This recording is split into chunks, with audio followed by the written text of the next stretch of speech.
So what, just to help me understand the difference, why is wheat with gluten and why is canna without gluten, I guess? Can you help me understand how that gluten even gets in the process? Yeah. Any part of the plant that's not exposed to light is going to have a higher nutritional value than whatever's hit the light. Don't forget, 2 months ago, this was a standing plant, right? So this was stems and sticks, and now it's beautiful flower, and we're about to make cookies. It's incredible. Let's ask, what other plants can you make flour out of besides just wheat and obviously canna stalks? Anything that is high fiber stock?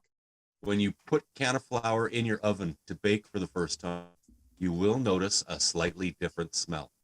Smell it, standard peanut butter cookies. I'll let that cool down. And then, for science and stuff like that, I'll show you how to eat one. Over 65,000 products can be created from our canna plant. In this video, we're going to get into how to make flour. Yes, I said flour. Please remember to like, share, and subscribe. Make sure to also check us out on Facebook and Instagram, and make sure to hit the notification for future videos on YouTube. Let's go ahead and get into it, guys. Make sure to check out our monthly membership. For as little as $2.99 a month, you get access now to 105 members, 2,586 photos, 274 videos, 21 files, 1,106 shared links, and much, much more. Mike was telling me that you dry out the stalks and then make bread. Yeah. Do you think you can get a little bit into how you met Mike, and then how tell us a little bit about what got you into cooking, and then maybe we can get into some of your ideas and creations. I met Mike, just barely recently online here. He came through a live stream that we were both at, and wound up getting to chatting. He invited me over to Joe's stream, and we're chatting there back and forth. And he said he wanted to bring me in on doing some cooking and some new ideas with what I've been doing with infused edibles. And I said, yeah, man, I'm in. Very cool. I love Mike for that reason. So how long have you been cooking? I've been cooking professionally for over 30 years. I'm a certified chef. I've worked north, south, east, and west in this beautiful nation here. Really? So I'm guessing making fresh bread is not abnormal to you? No, making bread from scratch is a walk in the park. The adjustments that you make when you're changing from using a gluten-based flour, like wheat flour, to flour substitutes, they react differently in terms of how starches and sugars and stuff work. And you just have to treat the product a little differently. Most people who have celiac diseases or need a substitute from flour, they wind up having to learn a whole new avenue of cooking to be able to get this stuff down into them. So are you saying that hemp or canna flour, after you make it or process it, it's gluten-free? Yeah, it's gluten-free. Yeah. So just to help me understand the difference, why is wheat with gluten and why is canna without gluten, I guess? Can you help me understand how that gluten even gets in the process? Glutens are starches. Proteins. Yeah, they're starches and proteins that are present in flour-based products that aren't in canna stems, weed stems, basically. To get into the science of it, I don't know the science behind it, really. I just know that when you bake with them, it's gluten free because a celiac can eat it. That's my limited experience with it. How do they make regular bread without gluten? Is it by adding a fermentation process? It's the flour product in it that you have to substitute for something that's gluten free. It's specifically wheat. Yeah, specifically wheat products are gluten and are full of glutens, and people who have celiacs or gluten intolerances, that's the specific portion of it that they can't have. You go to the grocery store and you look in that freezer section for the organic area where you're looking for those gluten-free organic breads. You always find them in these little tiny frozen lumps that are rock hard. And when you thaw the thing, it's like that German bread that it's rock hard, and you can shingle roofs with it. because the bakers or the creators are using substances that they don't work like flour. You can't substitute, say for instance, ground potato meal for wheat flour and expect it to bake the same way. They don't handle sugars the same way. They don't handle salt the same way. It doesn't absorb liquid the same way. It doesn't rise the same way. When you take pot stems, on the other hand, though, dry them out to about a 3% humidity, and then grind them, put them through a food mill, it works exactly the same way as cannabis flour, as a gluten-based flour. Wow. So what is the possibilities of replacing wheat with canna flour? Is that even a possibility if production was in place, or is this just kind of like a side to this, and it's just for people that are gluten free, and it's a smaller market? For the usage of it, I would call it a more of a niche market for the gluten-free requirement, for the celiac requirement. You're not gonna create a loaf of like Wonder White bread out of canna flour. The end product it's not the same as a flour. It's a substitute. So with canna flour, you're getting about 80% of similarity to what a real flour or what a gluten-based flour is going to bring you. You're going to wind up with a product that's a little, well, I can actually show you some here because I've got some. Now tell me if you can tell in here. That's weed, guys. Wow. That's flour. That's flour. It's not blowing mine. It's blowing mine right now. Yeah. Right. So let's make a pizza. Hey, Trevor, just to jump in there, I've been speaking to Av today, right? And he got wind of this, and a lot of people got wind of this project. And he was telling me that instead of using our stalks, we should be washing out our root system in water, letting them dry, and we'll get a higher nutritional value out of our bread, out of our flour. That's a fact. Absolutely. Yeah. Yeah. Any part of the plant that's not exposed to light is going to have a higher nutritional value than whatever's hit the light. No, I would have never thought that. That's what you get when you hang around with scientists. But can you explain that one more time? It's like we've all been taught in terms of storing our flour. You put your flour into a jar, you burp it, you keep it all nice and safe, but then you put it in a dark place. You don't leave it in the light because the UV light will degrade the trichomes on your harvested product. But yeah, the UV light will destroys your trichomes, so you don't store your jar of nice harvested bud out in the sun. No. What he meant about the anything inside the ground will be more nutrition. So why would the roots be more nutrition than the stalks? Why would we get more nutrition out of the roots than the stalks?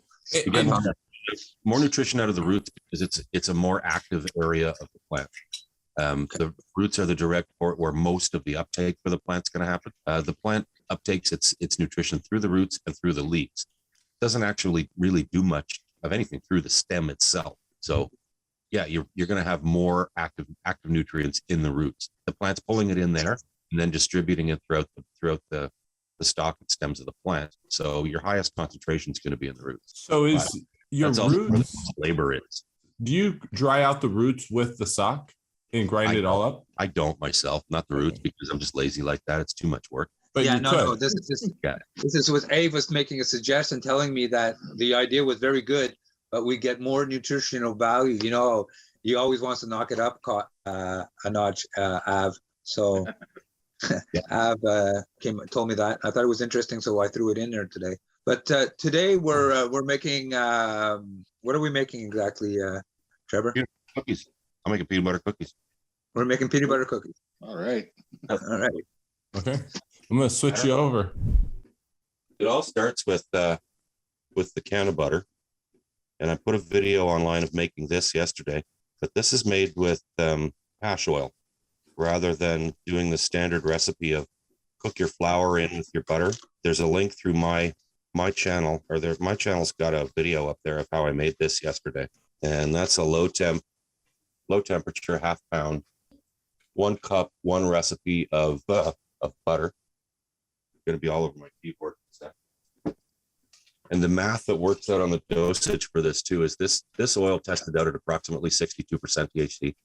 With 24 portions of cookies here, I'm going to wind up with approximately 162 milligram dosage per cookie. So they're going to set you on your ass pretty good. So just for everyone listening, tell me if I'm correct on this. 162 milligrams. So 1 gram of oil is 1,000 milligrams. So technically you're giving, each cookie is going to have 16% of a gram of an oil in each. Correct. Yeah. Okay. Okay. And that percentage will be at approximately 60% THC. Cool. Exactly. So technically it's not 16% of the oil, but it's 62% concentration of that 1 gram. So it's a little bit less of a concentration if you think about it in that way as well. So in here, well, just like doing any cooking or baking recipe, you always start with your dry ingredients, and it's the same with can of flour. If you could feel the stuff, it's a little bit more gritty, a little bit coarser than normal all-purpose flour, but treats look exactly the same way. How did you grind it to that point? What did you use? I have a little tiny food mill that I hand crank it all through. Oh wow! Put it through a couple of times, just like a pepper mill. Right. And what is it called again? It's called a food mill. A food mill. On Amazon well, I mean, you get the cheap ones for $25. You get the good ones for $250. But it all comes down to, you want to break down the fiber to a 00 consistency in terms of your flour, and that's called a base 00, which is called a baker's bench flour. Is it one of these right here? No, that's a mill. That's for separating. It's a seed mill, not a food mill, but a seed mill. That's for separating the skins from tomatoes and stuff out of sauces. So it's something like this. Yes, something very similar to that. Yeah, you can put that on your kitchen. Yeah. Okay, very cool. Like any other standard cookie recipe. In the jar, in here, I've got white sugar and brown sugar, a little bit of salt. Blend all your sugars together. A couple of eggs.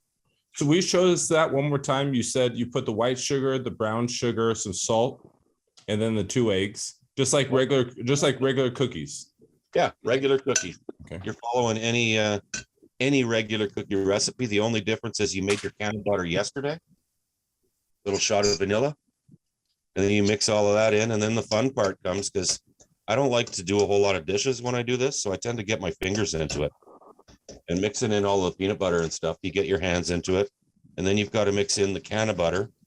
But the thing about doing your can of butter, unlike making regular cookies, when you mix your can of butter into this sugar, you've got to make sure that it's mixed in really, really, really well.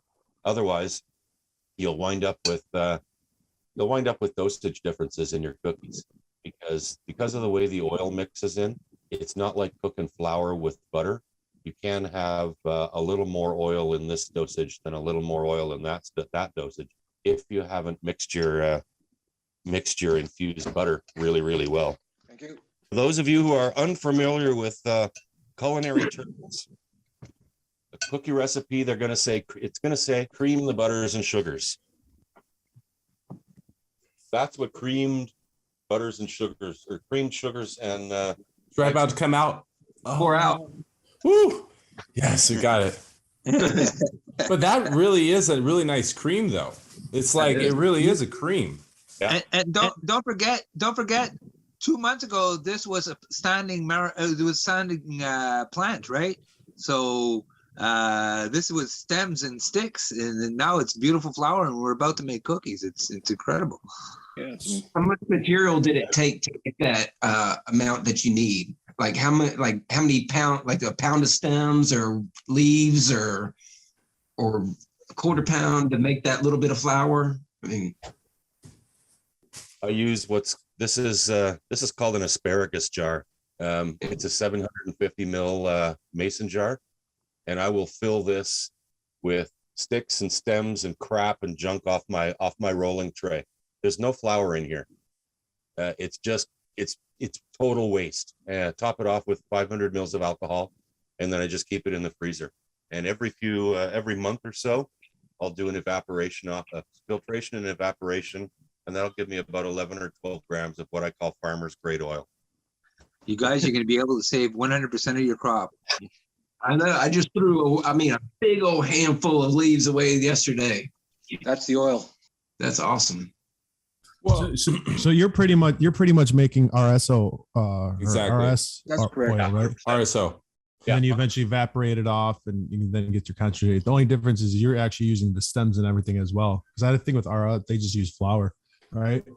Okay, talk a little bit more about what was. So just kind of recap one more time. So what you're doing is you take your stems, so you don't know exactly how much stems in weight it took to make that much flour. Do you know like total and how much stems? For the flour, it's an exact 1-to-1 ratio. If you take 5 pounds of stems and grind them, you're going to have 5 pounds of flour. Oh, yeah. Oh, let me see. That makes a lot of sense off the density, right? You're crushing down the same density. Yeah. Sort of thought it was taking a lot more, but I guess it's just condensing it. Yeah. And then you're pulling out the excess RSO oil off of the stems, the leaves, everything. Put it in the whatever I wind up with on the end of my tray at the end of the day. I scrape it up, I drop it into that jar, and away I go. And then you put it into the freezer, so it does a natural, a semi dewaxing process as well, right? Exactly. Yeah. Keep it in the freezer. Keep any trichomes that are in there. Let them break off really fast. Really. I know a lot of you guys out there are going to say negative 40 degrees is what you need to dewax everything, but we're not discussing the ideal situation right now. We're discussing a new methodology, how to do something, and anyone can always be even more exact. So, no, I love what you're doing, and I love I love the simplicity around your process of what you're doing, because that's how commercial really does things. It doesn't take it to the finite. It takes it to good enough for most situations. That's part of the problem with so much commercial production nowadays is the focus is on the profit and the focus is on the product that's made, and damn the waste. You can make a product that's this big but have this much fucking waste from it. I grow my own weed and stuff like that, but I don't want to be throwing out buttloads and piles of sticks and stems. I don't want to be filling up my recycle bin all the time because my friggin' neighbor's going to rip me off or something. This was also another thing too. The alcohol he uses, I'm guessing most likely is ethanol alcohol, correct? Isopropyl. Okay. Isopropyl. So I guess the isopropyl, because it's going through the digestive tract, it does, what does it convert into? It converts into, see, I know ethanol alcohol converts into sugar, but isopropyl alcohol, I think it converts into a toxic chemical, but it's going through the digestive tract. It's not toxic, if I remember straight. So yeah, but also the evaporation process too. Gets rid of most of it. Yeah. The alcohol's all. So the trace amount is not going to hurt you. Through the digestive tract, no, it's not. And like he says, he evaporates all of it off. It's the same as like putting in your skin and other things. But that is also one thing some people can do. They can put ethanol alcohol in there as well. You could use, I don't know what I think in Canada it's called alcohol. In the States it's Everclear. You can do the same thing with Everclear. I just use isopropyl because isopropyl, you've only got that 1% of water content left, 99% pure, as opposed to the other stuff. You're looking at 95% alcohol in Alcool or Everclear, and you've got to deal with that other 5% of water. So if you're keeping your oil, if I'm keeping my oil for long term, I don't want that extra 5% of water in it because it's going to mold over in the fridge. Even with that extra, just a little bit more than 1 to 5%, that extra water will mold. Absolutely. That's also another good point. The difference between like 100% ethanol alcohol versus, like you said, like going to getting liquor, like liquor ethanol, because it is diluted with water. 100%. I appreciate that. And up here too, anyway, isopropyl is significantly cheaper than going and buy a liquor lift. So the butter is all creamed in with the sugar. I love that. Yeah. Butter's all creamed in. Same thing happens, with peanut butter. I gotta take it off my head for a second. Gotta cream the peanut butter in with the sugars and the butter. The recipe calls for 1 cup. I'm gonna eyeball this because I got a good idea of what a cup is. A little bit about a half cup there. I just realized that the fork that I've been mixing everything with is covered in can of butter. And Well, you're gonna have a good morning. Butter's in your peanut butter. Yeah, that was in your peanut butter. yeah, don't bake while you're already stoned. Get stoned after you're done baking. So blend all of this stuff in real good. Now the peanut butter, you don't have to blend this stuff in real well, just enough that it's you can see the different colored threads shreds of peanut butter going through there. Yeah, it's looking like a real cookie dough now. This, obviously, the next step is going to be, you guessed it. Do you, and not to rush the process, but do you have any finished cookies? No, I don't. Okay. If I'd have had finished cookies at this point, I would have never made it to this call. I know it. I've been sitting on these all friggin' day waiting for Mike to say, okay, yeah, we're doing this. I love it. Sorry about that. We had a couple of we were overscheduled. We got a couple of good things going on right now. So But this has been the talk of the week, though, yes, it is. between the group. I've already got people. I had people writing me to come on this panel to join this today. Really? Your butter. I could have sold tickets. Anybody can make edibles. I mean, anybody can make edibles in any way, shape, or form. It's how you treat your butter that makes all the difference in the world. If you heat up your infusion too fast, when you're trying to cook your flour into your butter to make your first infusion and then take it to the next step of putting it on toast or putting it in pancakes or whatever the hell you want to do with it. When you get to that point and you're going too fast at it, when you start rushing things, you drop the quality of your infusion through the floor. If you go too fast, especially when you're trying to rush, and I got a big chunk of green butter here that didn't quite get mixed in. You can see that. You don't really want to bite into that. But if you're trying to rush your butter, you wind up separating the milk fat and the water fat, and then you wind up with something that doesn't rise properly, doesn't taste right, and your recipes don't come out properly, because if you heat it up too fast, you'll separate all the water out of the butter, and then it doesn't come back together properly. Because the water won't reattach to the fats. Once they're separated, It's colonized. Yeah. Can you can make a loaf of bread out of this flour, right? Yes. We're making cookies right now. It's fine if I look like the most stupidest guy on this video, but I just want to make sure, because I mean, if we were growing, like, I'll give you an example. Just in Oregon, 2018, we allocated maybe like 10 million pounds, close to 11 million pounds of hemp. And what they were doing was they were milling up the product into biomass, and then they were using the stock to cut the biomass, because sometimes it would be hot. So they'd use the stock, but if they would have stripped the flour and used the stock for those 500 acres that they're using to grow all that hemp, We would have had tons of wheat. Tons of wheat. Yeah. Tons of wheat. So put it this way, guys, is the Ukraine thing blows up and we get shortage of wheat. This is another way people are probably are going to be feeding themselves, because you can do this with different plants too, not only the plant that we're discussing right now, I am assuming. Let's ask, what other plants can you make flour out of besides just wheat and obviously canna stalks? Anything that is high fiber stock? It depends on the plant itself and the makeup of the plant. The plant's got to have an acceptable starch structure in it, and it's got to have an acceptable glucose or sugar structure in it to be able to substitute relatively evenly.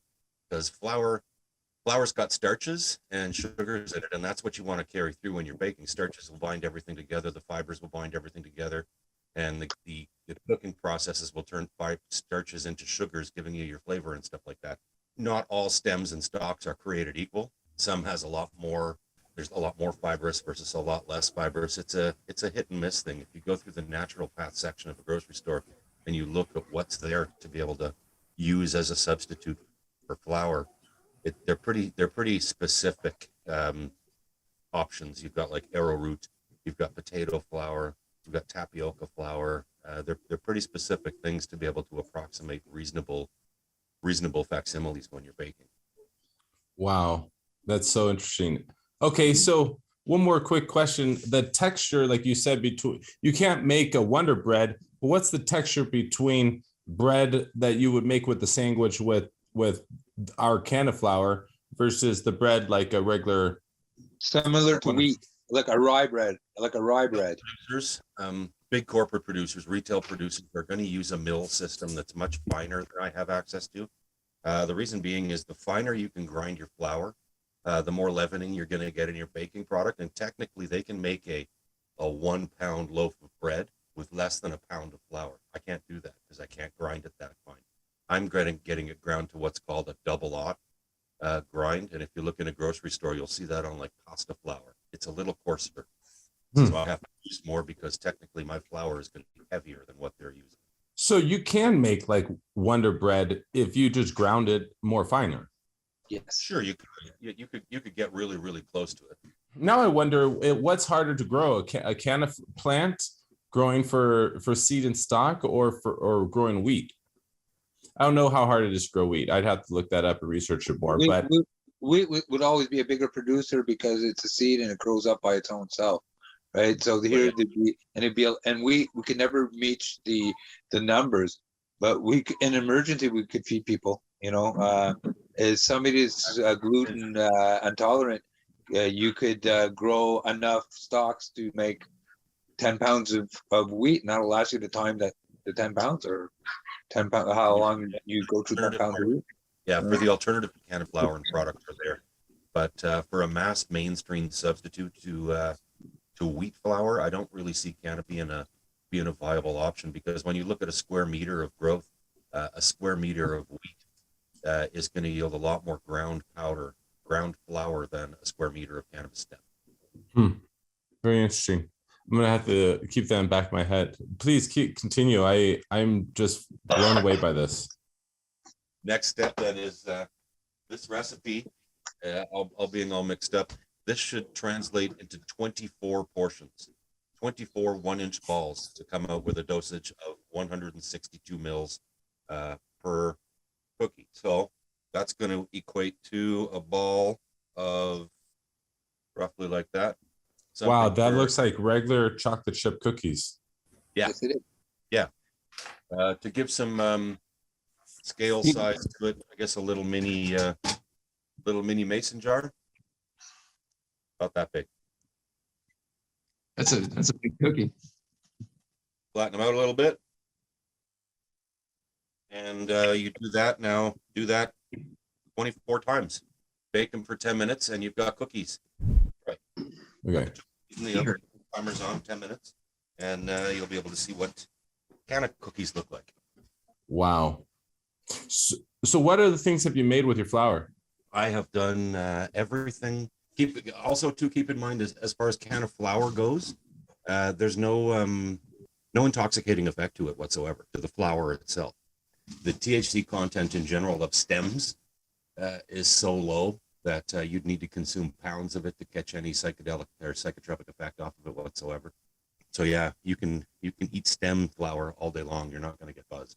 Yeah, just as long as you put the butter in there, you're not going to catch a buzz. You can feed it to your family as long as you just put the butter in there. You substitute. You put the butter in there, you're good. You put the butter in there at some time, and your kids are not going to school today and all that kind of stuff.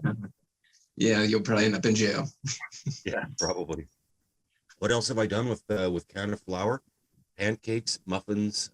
I've used it as a butter and flour roux to make a thickener for gravy. I've done pizza pie, pizza shells with it, pie shells, cakes. Pretty much anywhere anywhere you can use flour, I've substituted it. Yeah, honestly, man, if you wanted to cook one new thing every other week and we post it on Perfect Gardens as a video, I'd be 100% open to it, to also helping blow up your channel, because I want to get into cooking. We want to get into food production and cooking and application of food and growing a certain amount of food. And one of the things about that is that you always need flour for stuff. And if they're growing their plants, I mean, I didn't know how they grow their wheat. Now I know how they're going to grow their flour. That's amazing. Yeah. And it's not hard to do. It doesn't have a bad taste. I mean, everybody's probably had somebody made them some edibles and said, here, try one of these, and you go and take a bite of it and it just tastes like weed. It doesn't taste like weed. You don't wind up with any you have no psychedelic effect from it. It doesn't taste like weed. You can't tell the difference between it and flour. It's It's really interesting. You said a pound to pound ratio, or 1-to-1 ratio. So I wonder how much flour people use in 1 year, a regular family. And I'm thinking 4 big plants, 5-6 big plants is enough flour for a family for 6 months. Oh yeah, absolutely. I mean, Canada alone exported 180,400 metric tons of flour last year. That's just stuff that we didn't even use. And I heard that China bought all their wheat. Yeah, China buys pretty much everything that everybody doesn't use. It's just very interesting. Very interesting. Yeah, I gotta look into the environmental conditions wheat is needed to grow as well, because I'm betting these canna plants can grow in more conditions than wheat can grow. Oh, absolutely. Hemp. If you wanted to grow hemp specifically as a commodity crop for a flour substitute, instead of using, well, let's just define hemp as non-THC versus cannabis THC just for this discussion. But if you wanted to grow hemp strictly for the flour market, you'd make an absolute killing, because the cost on growing it, as opposed to growing potatoes for processing into a potato flour for a celiac customer, the processing costs of turning canna flour out versus turning other flour alternatives out is exponentially lower. Cannabis just, I mean, it's a golden product no matter which way you look at it. Even just growing crops for seed, and to pull the seed and take, maybe make biodiesel, maybe make hemp seed oil. You distill the stalks, right there, flour. You still have to burn the stalks. You might as well make flour out of them. Yep. You know how many people are, how many commercial growers are stuck with the hundreds of pounds of stalks and not knowing what to do with them. Well, there needs to be a business, a new third party business. All those big somebody's going to take this idea and steal it from us and suck it, and you'll see whole wheat fucking stock. Anyway, not unless he can beat you. You better be ready to beat me, because I'm already thinking of it. Bacon's always baking one step ahead. So there's so much of it that like big commercial people, companies that, every week they're getting 100 plants are just getting chopped up, and what's happening and all that. They're not putting it in a compost pile. Not until they see the Perfect Gardens video. Yeah. No one's ever thought about this. I mean, where did you learn this from? Obviously just your cooking days and you just thought about doing it, or where's the original thought or creation of it? When I was 15, I lived in Virginia for a couple of years, and I met an old hippie chick who told me that she was the first one of these flower power people that I'd ever met. And she was all about, weed is just a savior for everything. And I turn it into my clothes, and I eat it, and I do this, and I do that. And I had my first edible with her, and it was made with canna flour. And that's great. And then she went all on about the flour and how great it is, and it's going to save the world and shit like that. Well, it didn't save the world or anything, but I took it with me because, and not from a health standpoint. I didn't get better from it. Take it with me because I'm cheap. And if I can make my own flour, well, I'll make my own flour. Wow. Women really are the muse in many situations. I don't know where she came up with it. The one thing I will tell you, though, when you put canna flour in your oven to bake for the first time, you will notice a slightly different smell. It smells ever so much, ever so slightly like you were using a power tool cutting wood, and you left it cutting for just a little too long, like your skill saw. That slightly burnt wood smell, you'll get that. You'll notice that the first time. It's just a slight different odor from the canna flour. Something else that I didn't mention also too, when making butter from oil, you don't decarboxylate it, because just this 10 minutes in the oven, that's going to hand at 350. Good to know. That's a very good point. Yep. So you don't want to double decarbonate, because you'll ruin it. You'll ruin it. Absolutely ruin it. I've done that before too. You go and finish up the whole batch, and you're all ready, and you go and eat your cookie, and 45 minutes later, nothing's happening. And then you're smart about it, because I'm 50 years old. Okay, I'm not going to eat another cookie right now. And then you wait another hour, and there's still nothing. Well, I better wait. Now it's 4 hours later, and you don't want to eat another cookie, because you know what happens when you do that. One of the projects we're working on this year is I talk about this company called HelloFresh, where they send you recipes. Basically, they send you all the food, and then they send you the recipes of how to make it. I'm not connected with the company. I just order the food from them. But what I've also been doing, or what we've also been doing, is actually Excel spreading all the food that they use in every meal. Right. So then at the end, we have like 100 meals, but we have the total amount of peppers or potatoes that it takes to make all these 100 meals.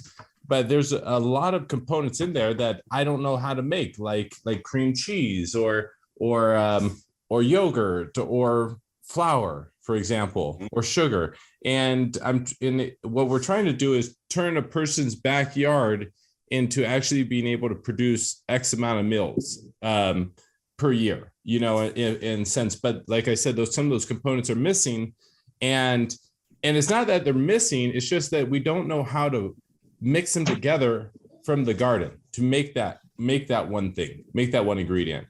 And this is just part of calculating 6 plants, 7 plants, grow them to about 5 feet tall.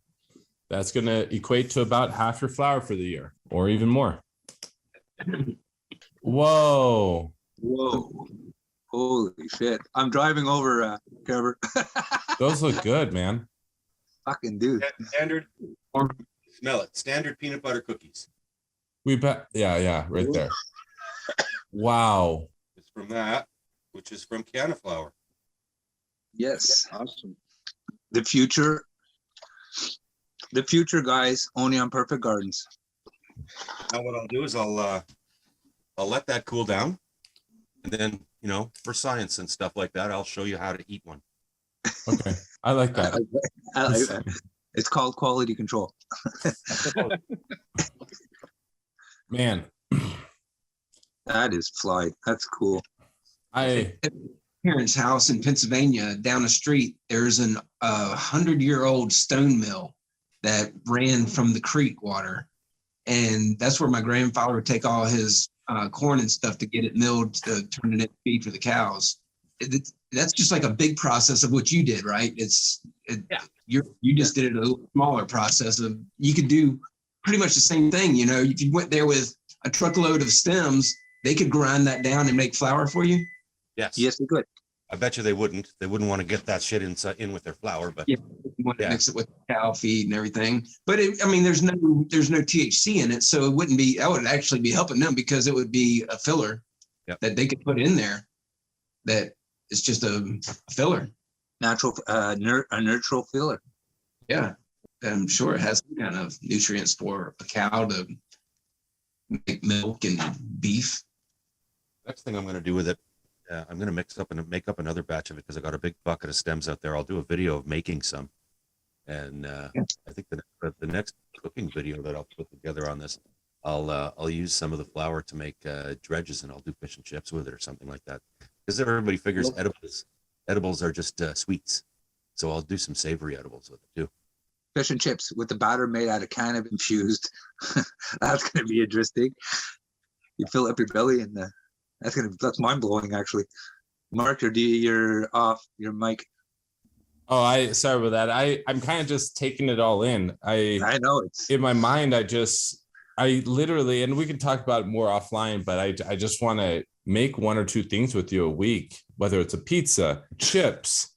It's very like basic one-off commodities, like you're saying, that using the flour and showing everyone that it's possible to make these things with their flour that comes from this plant, and normalizing this plant into basic everyday things we eat, so that we're further getting away from the taboo and integrating it into industrial production in other ways, alleviating the pressure off of other crops to fulfill needs for society. Trevor, what are you doing with the leaves?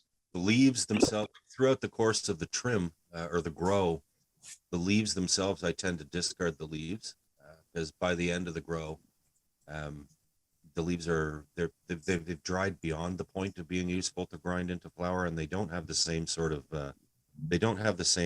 fiber structure as stems. So when you grind them up, it doesn't come out the same way. It comes out more like talc. grinding dried leaves as opposed to flour. And plus, you'd have all the chlorophyll. Wouldn't you have all the other bad taste with it too? Because the stalk is it's natural. That's a fiber. So we don't have any chlorophyll. We don't have the other thing I'll get my stalks.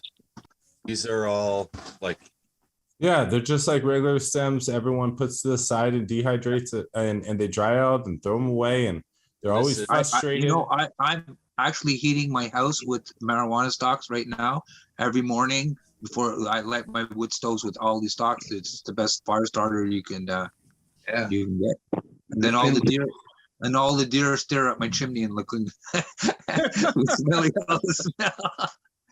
You should see it. I filmed it the other day. It's hilarious. I light the fireplace with the marijuana stalks, and all of a sudden you see the deer leaving the hay, and they're all staring in the air and all smelling, sniffing and smelling. They know something's happening. Using these is when you have really, really thick stems, like the bases here, they'll get thick enough, like the guy, what's his name, Carl, that we saw on this morning.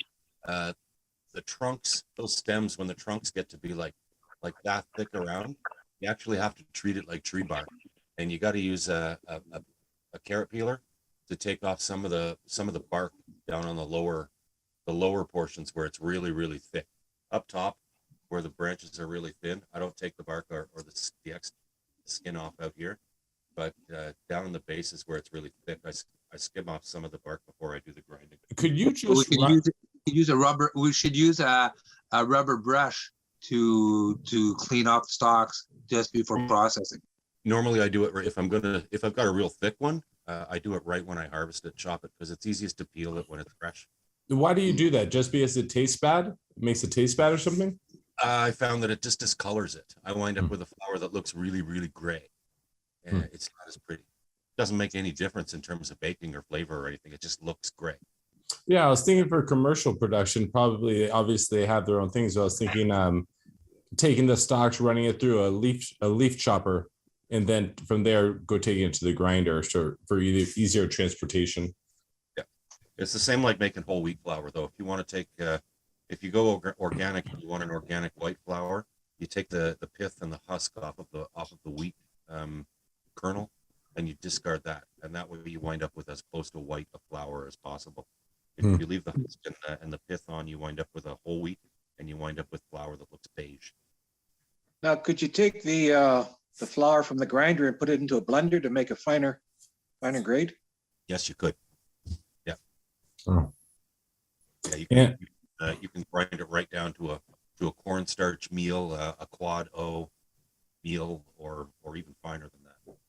Maybe one day we can actually check out the difference between these different grades of flour, like you're discussing and what we can actually grind one up to where you're saying like the finest flour, medium, and then the thicker flour, and then describe these are the things you would make with the thicker flour. These are the things you would normally make with the medium grade flour, and the finest flour you would normally make these types of the things in the future. But this is amazing. Flour is such a big product. And what I've heard recently, like we were talking about, China has bought all the flour. So I'm guessing we're going to see some type of shortages in flour in South America, probably not here in the United States, probably not in Canada, but definitely Australia and a few other places are going to be coming up with shortages of flour this upcoming year. So it's interesting. How are the cookies? Mark, maybe our friends in Australia can use that as an argument to get more legalization. I could see that. 100%. We have to spread that thought to our Australian friends. Sell it to them. Oh, what does it taste like? Looks nice. Very thick, eh? Yeah. It is. Yeah. Oh, wow. Wow, that just fell apart in your mouth right there, man. I was watching that shit. Me too. Here, let me spotlight you. Oh man, that looks amazing. Yeah. Wow. Nice and soft, nice and chewy. So are you going to eat that whole cookie? No. It's going to probably eat both. So it takes about 40 minutes to take effect? Yeah. Half hour, 40 minutes. Half hour, 40 minutes, depending on what you've eaten today. Oh, at that potency, yeah.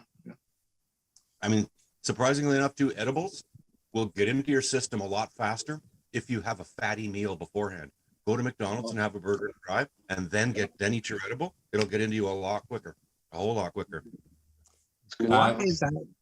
The fats. Everything that's fat cell. Fat will take THC into your system faster than anything else. That is so interesting. Brother, before we get off, is there any other last tips or tricks or thoughts you want to share with Perfect Gardens in the community? We appreciate you coming on today. Seriously. I really appreciate you guys having me. It's been a blast. I've enjoyed sharing a little bit of what I learned, and I'm looking forward to doing a lot more with you guys. Yeah. We would love that. Trevor, I can tell you one thing for sure. You're definitely going on our invite list for our Sunday calls when we bring back special guests that we had over the season. And we're going to be, man, me and you are seeing each other anyway, but we're going to be doing a couple of interesting things, guys, together. I mean, to be open around what you just said, Mike, it was funny. Me and you were kind of thinking similarly. There's no reason why we couldn't take a Sunday segment and turn it into a cooking show, a live cooking show, you know, where we could get a list of stuff and tell everyone, listen, go get all these products, you know, and let's cook together. Bro, thank you so much. And guys, only on Perfect Gardens TV. Please remember to like, share, and subscribe. Have a great grow, everyone. This is a very big subject. A lot of things are being labeled as biostimulants. And so, like I said in part one, we're breaking this up into 3 parts. What are different carbon sources and how they are now labeling them as biostimulants? So the first 2 really, because they're fairly similar, right? Humic acid and fulvic acid. Why are they considering these to be biostimulants?